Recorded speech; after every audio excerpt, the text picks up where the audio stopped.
सुप्रभात बहनों। कक्षा 10 माता का आंचल हम पढ़ रहे थे। आगे पढ़ते हैं। कभी कभी हम लोग बारात का भी जुलूस निकालते थे। कनस्तर का तंबूरा बजता, अमोले को घिसकर शहनाई बनाई जाती, टूटी चूहेदानी की पालकी बनती। हम समधी बनकर बकरे पर चढ़ लेते और चबूतरे के एक कोने से चक्कर चलकर बारात दूसरे कोने पर जाकर दरवाजे लगती थी। वहाँ कांठ की पटरियों से घिरे, गोबर से लिपे, आम और केले की टहनियों के सजाए हुए छोटे आंगन में कोहली का कलसा रखा रहता था। वहीं पहुंचकर बारात फिर लौट जाती थी। लौटने के समय खटोली पर लाल ओहार डालकर उसमें दुल्हन को चढ़ा लिया जाता था। लौट आने पर बाबूजी जो ही ओहार उघार कर दुल्हनी का मुख निरखने लगते, त्यों ही हम लोग हंसकर भाग जाते। थोड़ी देर बाद फिर लड़कों की मंडली जुट जाती थी। इकट्ठा होते ही राय जमती की खेती की जाए। बस चबूतरे के एक छोर पर घिन्नी गड़ जाती और उसके नीचे की गली कुआं बन जाती थी। मूंज की बटी हुई पतली रस्सी में एक चुक्कड़ बाद गराड़ी पर चढ़ाकर लटका दिया जाता और दो लड़के बैल बनकर मोड़ खींचने लग जाते। चबूतरा खेत बनता। अक्कड़ बीज और ठेंगा हल जुआठा। बड़ी मेहनत से खेत जोते, बोए और पटाए जाते। फसल तैयार होने में देर न लगती और हम हाथों हाथ फसल काट लेते थे। काटते समय गाते थे, ऊंच नीच में बही कियारी, जो उपजी सो भई हमारी। फसल को एक जगह रखकर उसे पैरों से रौंद डालते थे। कसोरे का सूप बनाकर ओसाते और मिट्टी की दिए के तराजू पर तौलकर राशि तैयार कर देते थे। इसी बीच बाबूजी आकर पूछ बैठते थे, इस साल की खेती कैसी रही भोलानाथ? बस फिर क्या, हम लोग ज्यों का त्यों खेत खलिहान छोड़कर हंसते हुए भाग जाते थे। कैसी मौज की खेती थी। ऐसे ऐसे नाटक हम लोग बराबर खेला करते थे। बटोही भी कुछ देर ठिठक कर हम लोगों के तमाशे देख लेते थे। जब कभी हम लोग ददरी के मेले में जाने वाले आदमियों का झुंड देख पाते, तब कूद कूद कर चिल्लाने लगते, चलो भाइयों ददरी, सत्तू पिसान की मोटरी। अगर किसी दूल्हे के आगे आगे जाती हुई ओहारदार पालकी देख पाते, तब खूब जोर से चिल्लाने लगते, रहीरी में रहीरी, पुरान रहीरी, डोला के कन्या हमार मेहरी। इसी पर एक बार बूढ़े वर ने हम लोगों को बड़ी दूर तक खदेड़ कर ढेलों से मारा था। उस खूसट खबीस की सूरत आज तक हमें याद है। न जाने किस ससुर ने वैसा जमाई ढूंढ निकाला था। वैसा घोड़ा मुँह आदमी हमने कभी नहीं देखा। आम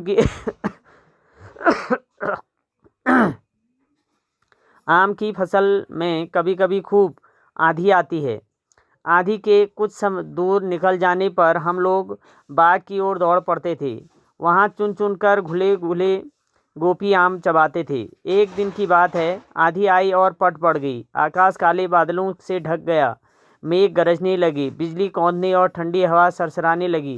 पेड़ झूमने और ज़मीन चूमने लगी। हम लोग चिल्ला उठे, एक पैसा की लाई, बाजार में छितराई, बरखा उधरे बिलाई। लेकिन बरखा न रुकी और भी मूसलाधार पानी होने लगा। हम लोग पेड़ों की जड़ से धड़ से सट गए, जैसे कुत्ते के कान में अटई चिपक जाती है। मगर बरखा जमी नहीं, थम गई। बरखा बंद होते ही बाग में बहुत से बिच्छू नजर आए। हम लोग डरकर भाग चले और हम लोगों में बैजूस बड़ा ढीठ था। संयोग की बात, बीच में मोहसन तिवारी मिल गई। बेचारे बूढ़े आदमी को सूझता कम था। बैजू उनको चिढ़ाकर बोला, बुढ़वा बेईमान, मांगे करेले का चोखा। हम लोगों ने भी बैजू के सुर में सुर मिलाकर यही चिल्लाना शुरू किया। मोहसन तिवारी बेतहासा खतेड़ा। हम लोग तो बस अपने अपने घर की ओर आधी हो चले। जब हम लोग न मिल सके, तब तिवारी जी सीधे पाठशाला में चले गए। वहाँ से हमको और बैजू को पकड़ लाने के लिए 4 लड़के गिरफ्तारी का वारंट लेकर छूटे। इधर ज्यों ही हम लोग घर पहुँचे, त्यों ही गुरुजी के सिपाही हम लोगों पर टूट पड़े। बैजू तो 9-11 हो गया। हम पकड़े गए। फिर तो गुरुजी ने हमारी खूब खबर ली। बाबूजी ने हाल सुना, वह दौड़े हुए पाठशाला में आए। गोद में उठाकर हमें पुचकारने और फुसलाने लगे, पर हम दुलारने से चुप होने वाले लड़के नहीं थे। रोते रोते उनका कंधा आंसुओं से तर कर दिया। वह गुरुजी की चिरौरी करके हमें घर ले चले। रास्ते में फिर हमारे साथी लड़कों का झुंड मिला। वे ज़ोर ज़ोर से नाचते और गाते थे। माई पकाई गरक गरक पुआ, हम खाए पुआ ने खेलब जुआ। फिर क्या था, हमारा रोना धोना भूल गए। हम हट करके बाबूजी गोद से उतर पड़े और लड़कों की मंडली में मिलकर लगे वही तान सुर अलापने। तब तक हम सब लड़के सामने वाले मकई के खेत में दौड़ पड़े। उसमें चिड़ियों का झुंड चल रहा था। वे दौड़ दौड़ कर उन्हें पकड़ने लगे, पर एक भी हाथ न आई। हम खेत से अलग ही खड़े होकर गा रहे थे, राम जी की चिड़ी, राम जी का खेत, खा लो चिरई भर भर पेट। हमसे कुछ दूर बाबूजी और हमारे गांव के कई आदमी खड़े होकर तमाशा देख रहे थे और यही कहकर हंसते थे कि चिड़िया की जान जाए लड़कों का खिलौना। सचमुच लड़के और बंदर पराई पीर नहीं समझते। एक टीले पर जाकर हम लोग चूहों के बिल में पानी उलेचने लगे। नीचे से ऊपर पानी फेंकना था। हम सब थक गई। तब तक गणेश जी के चूहे की रक्षा के लिए शिव जी का सांप निकल आया। रोते चिल्लाते हम लोग बेतहाशा भाग चले। कोई औंधा गिरा, कोई अटाचिट, किसी का सिर फूटा, किसी के दांत टूटे। सभी गिरते पड़ते भागे। हमारी सारी देह लहूलुहान हो गई, पैरों के तलुए कांटों से छलनी हो गए।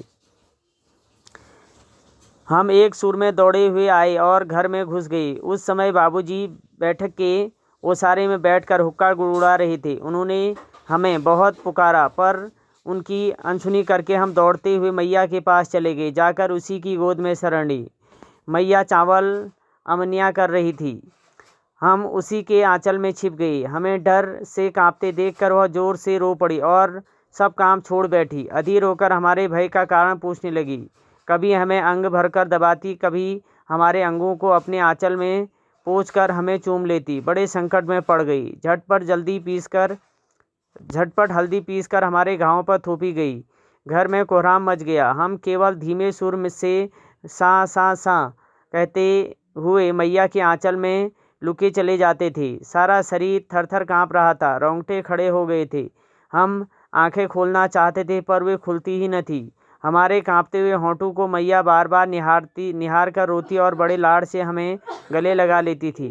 इसी समय बाबूजी दौड़े आए। आकर झट हमें मैया की गोद से अपनी गोद में लेने लगे, पर हमने मैया के आंचल की प्रेम और शांति के चौदवे की छाया न छोड़ी।